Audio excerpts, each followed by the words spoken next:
Hello again, thanks for choosing us. Now, the IMF has lowered Ghana's economic growth rate to 1.6% for this year. This is lower compared to the 2.8% projected by the government of Ghana in the 2023 budget. My colleague George Riafe joins me via Zoom from Washington, D.C., where the annual IMF World Bank Spring meeting is underway. Hello, George, if you can hear me. What does this mean for the country? Well, what it means for the country is that the IMF is not that optimistic that growth is going to pick up strongly this year. The government just going into this year in its budget was projecting that the economy will grow at 2.8%. Now, with this slow growth, it's more of a concern that what government, all the indicators the government was projecting its revenue on to realize may have some challenges if this number that the IMF is projecting is anything to go by. Because government was looking at growing at 2.8%. The IMF thinks it's 1.6%. Now, that will have implications for revenue. That will have implications for taxes as well, and how government might have been able to turn things around. And therefore, if you even cast your mind back, if you watched or read the Africa Pulse report by the World Bank, it was projecting also a 1.8% for this year. That is also far lower than the 2.8% that government of Ghana was projecting. So the IMF, the World Bank, they are not that buoyant that economic activities will pick up that much 2023. And we know that the reasons could be the impact of the global challenge on Ghana, and also the debt restructuring program as well. But will this have any effect on our investor confidence? Well, some would always want to look at the fundamentals, actually, and what are the prospects. If you go through the IMF data, it is projecting that Ghana will pick up strongly in 2024. So for these investors, they are more of long-termish. They are not just a short-term approach. They look at long-term.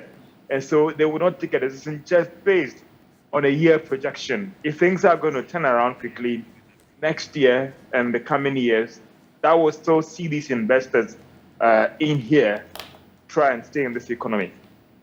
But what's the latest regarding negotiations with the IMF?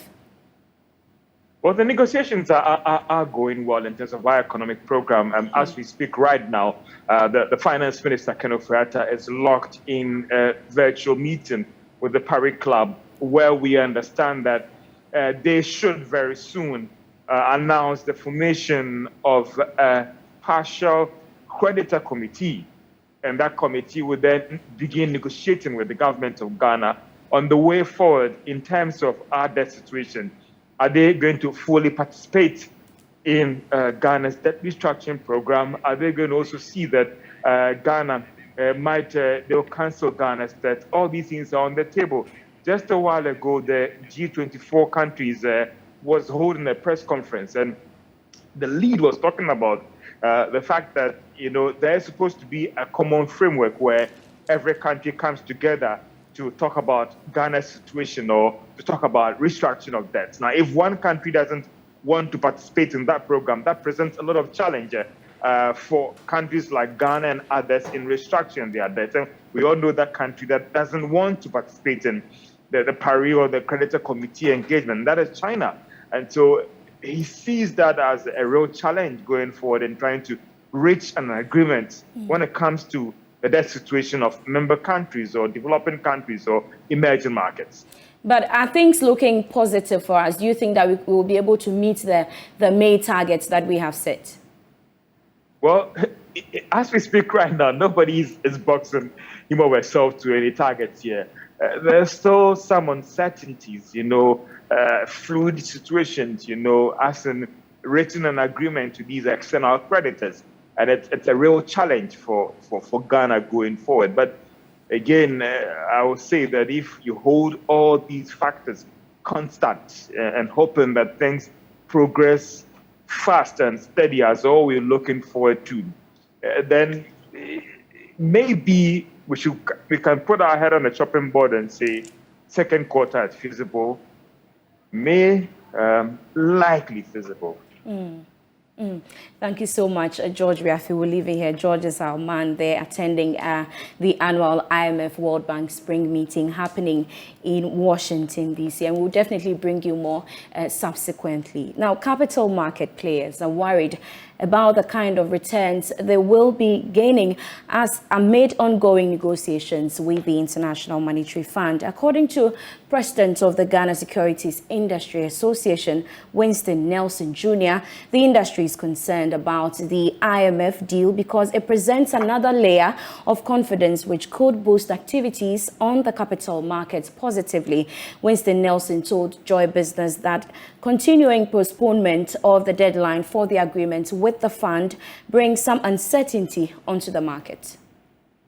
The key concern is when is the market going to fully reopen? You know, we had a market that was trading at a certain volume pre this program, and it hasn't gotten there yet. The volumes we trade in a day are less than half what we used to trade the same time a year ago. There has been definitely haircuts on the coupons that people are getting. So there's a lot of uncertainty. Currently, I think our biggest concern is how is the market going to open and in what form? When is the IMF program going to end? When are we going to complete it? Because it becomes a key line item for us to close, for us to see the way forward. So these are some of the key things that concerns our members. And remember that once volumes are down, businesses are kind of suffering in terms of their revenues. Definitely their revenues would also be down. But you know, in this environment, expenses and costs have actually been rising. So most of the people will be living on, will be having higher costs than their revenues. It is therefore important that the markets open quickly so that we will be able to start at least breaking even, or else we'll be booking losses for a longer period of time. Engage the managers of the economy or the leaders of this market, what signal do you get? Well, we were under the impression the IMF program will be completed shortly. But we have been under that impression for a while. As you know, you are also in the media, so you know, like I also know, there's no clear date. It becomes a target for every month, and we keep going forward. The target keeps moving forward. So the big question is, okay, when are we going to get this thing done? At least we know the domestic is done. When will the external be done? For us to be able to conclude with the IMF, for us to now come back and now start dealing with how we rebuild again. Well, Professor Godfred Bokpin has been sharing his perspective about this development. Let's take a listen to him. It's more about government communication. Why am I saying so? When we're doing the domestic debt exchange, because they more or less through coercion, we were trying to create the impression that the banks and financial institutions and individual bondholders needed to sign up quickly, otherwise the economy was collapsing, so that we could get the program by the end of January. It was a strategy to get bondholders to surrender their old bonds for the new ones at considerably lower rates and all of that. Because that had been achieved. Then again, when it came to passage of the revenue bills, we packaged it as though we needed to do that and that was what we needed to do. No. And as you can see, the critical thing now is, and it has been there, is the assurance from bilateral and multilateral. Certainly, if you look at the way things are unfolding, our expectation had been that this week is a critical week for Ghana because our bilateral, multilateral are all gathering in Washington, and therefore we will see some level of clarity in terms of the way forward. But certainly, this month can't be possible for us to have a program, and therefore we should be looking at maybe middle of May or towards the end of May and all of that, because it's not going to be easy. And remember that it's simply not just helping Ghana and other African countries. The new Scrabble for Africa, every powerful nation wants a portion of Africa, okay? And all these things are at play, and it's influencing how the discussions are going in terms of the geo-economic fragmentation and geo-global politics playing out between the West and China, Russia, and the rest of them.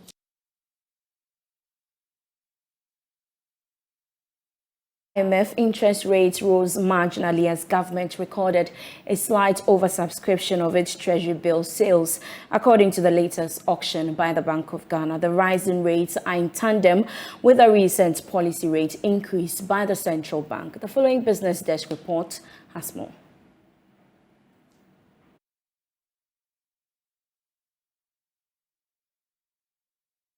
The auction results showed that the yield on the 91-day T-bill went up by 0.31% to 19.69%, whilst that of the 182-day T-bill increased to 22.24% from 21.85% the previous week. The rate on the 364-day T-bill also surged to 26.95%. Some analysts have described the recent increase in the interest rate on the treasury market as not surprising because the current rates do not match the prevailing macroeconomic condition. The policy rate is presently going for 29.5%, while average lending rate hover around 38%. Meanwhile, the government recorded a marginal 6.16% oversubscription of the T-bill sale to the tune of 1.88 billion cedis. It, however, accepted 1.85 billion cedis, more than the targeted amount of 1.76 billion Ghana cedis. Chunk of the bids came from the 91-day T-bills. The government accepted all the bids from the 91-day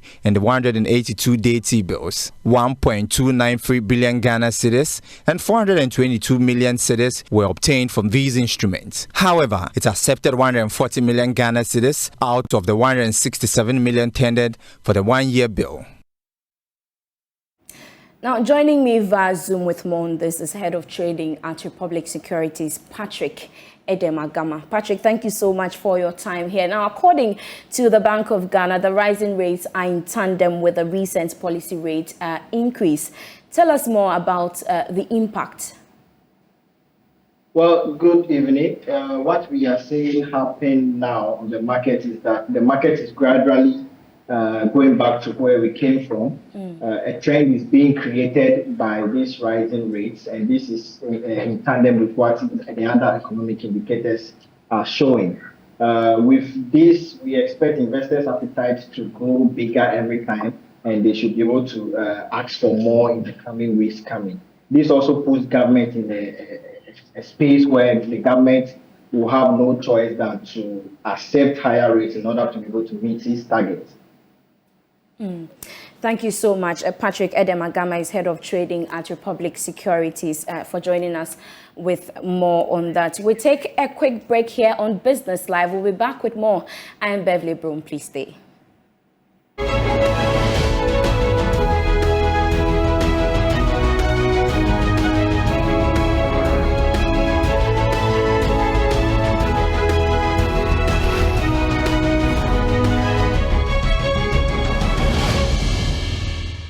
Hello again, this is still Business Live with me, Beverly Broohm. We take a look at some other stories now. Ghana is ranked first in sub-Saharan Africa with the largest electricity access rates. That's according to the World Bank's April 2023 Africa Pulse report. The nation recorded about 81% access to electricity rate in 2021. The following report has more.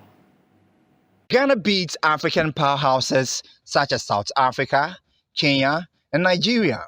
In 2015, the country's access to electricity in Africa stood at about 75%. That still placed it number one on the continent. So between 2015 and 2021, the country added a little over 5% power to the electricity access rate. The World Bank's African Pulse report pointed out that the COVID-19 pandemic has had a sharp adverse effect on access to electricity, other than the pandemic eroded gains made in the preceding 5 years. In several countries, it said the number of people without access to electricity grew rapidly between 2020 and 2021, despite progress made prior to the pandemic. However, in Ghana, Kenya, Rwanda, Senegal, and Cote d'Ivoire, the numbers were stable or reduced. Meanwhile, Cote d'Ivoire and Kenya were ranked second and third respectively in sub-Saharan Africa with the biggest electricity access rate. Meanwhile, the energy strategist Dr. Isif Suleimana has described the feeds as commendable, but advises stakeholders to continue to put in measures for its sustainability. He spoke earlier on Marketplace. indeed, that is refreshing to hear, especially if you look at the global context where we are coming from. I mean, chalking this milestone is something that we should commend ourselves. We only need to make sure that whatever help us to, come to this far, I mean, we should be able to maintain that or sustain that. What is the global perspective here that I think Ghana is doing well? I mean, if you look at globally, this particular thing sits into what we call the SDG 7, that is the Sustainable Development Goal 7, where it is stipulated that we need to have access to electricity and clean energy, clean sources of energy. Now, globally, as we speak now, we still have about 0.8 billion, specifically 770 million, having zero access to electricity at all as we speak now. So, and that's a global figure. And out of this figure, about 85% is coming from African continent. And so if we look at the fact that from 2010 up to now, that there has been some sustained growth in this particular margin globally. And so if you look, but the growth hasn't been that massive. In fact, it's annual basis is less than 1% on annual basis. So yes, for Ghana to still maintain this important place in Africa, I mean, in the sub-Saharan Africa, I think is something we have to commend ourselves. And I think some policies might have worked to our favor, because there are two things that actually will help, in every nation to succeed in terms of power penetration, access to finance, and then prudent policies. And I think probably Ghana has done well in these areas. Yes, affordability is key, and in fact, that is also key to penetration. If energy is available and it's not affordable, it will still impact the penetration rate. So in this triangle that I talked about, energy has to be accessible, affordable, and then dependable. If these three things meet, and I think a country will then have complete energy security. But as we speak now, I think Ghana is not all that competitive in terms of per kilowatt hour the end user pays. Albeit, we've still been able to achieve this penetration. And it also means that if we're able to do our homework well and improve in all the value streams, the three key value stream areas where we can improve, I think we can even do better in terms of our penetration rate. Now we'll take a look at our final story before we go. The Bank of Ghana has justified again its financing of the budget post-COVID-19, saying failure to do so will have spelled doom for the economy. Between 2015 and 2020, before COVID-19 struck, the central bank had a policy of zero financing of the budget. However, that changed right after COVID-19, when government was struggling to raise revenue. Speaking at the University of Ghana 75th anniversary public lecture on Ghana's economy, the need for a paradigm shift, Director of Research at the Bank of Ghana, Dr. Philip Abradotu, said the Bank of Ghana had no choice but save the economy from collapse. From 2015, when we were on the first ECF program from the IMF, we've had strict zero financing memorandum of understanding between the central bank and the Ministry of Finance, and that has been respected from 2015 up until 2020 when COVID struck. And then we had to change the modus operandi. We had to provide some financing to government to deal with the COVID. And then this latest big shock, which Dr. Graham says is the biggest of all shocks, which also came in last year, associated with debt, and there was some financing associated with that. But again, why the central bank did what it did at the time. Dr. Graham characterizes this as the biggest shock, and from the central bank's point of view, we realized we needed an economy to protect. So there were choices that had to be made. Should we allow the economy to collapse, or we should stick strictly to issues of fiscal dominance, and then who picks up the pieces after the economy has collapsed? But that financing that we did in 2022 went mainly to deal with investors, both domestic investors whose bonds had matured, and government needed to pay these bonds, and for which government had no resources, we had to step in as the lender of last resort and allow the domestic investors to get their returns. All the amount, 100% of that amount, was due to domestic bonds that had matured, for which we had to step in to save these domestic investors. And that is where the fiscal dominance issue came in. So yes, it came in, but we did that to save domestic investors. And that's all we have by way of Business Live for you this evening. Thank you so much for your company. For more news, you can log on to myjoyonline.com/business. I am Beverly Broohm, and I leave you with your money tip on Money Lab.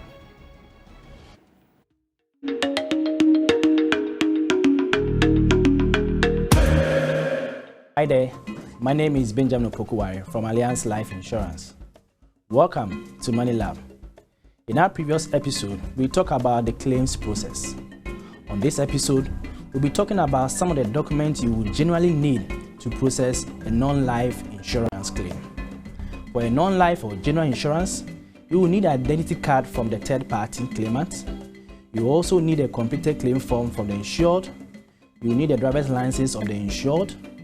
You will need a police report, depending on the circumstance, or estimate of the damage or the claim. You may also need picture of the damaged item.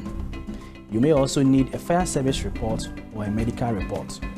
Remember, you don't need all the documents mentioned, just a few depending on the claim. Thank you once again for joining Money Lab. See you in the next episode.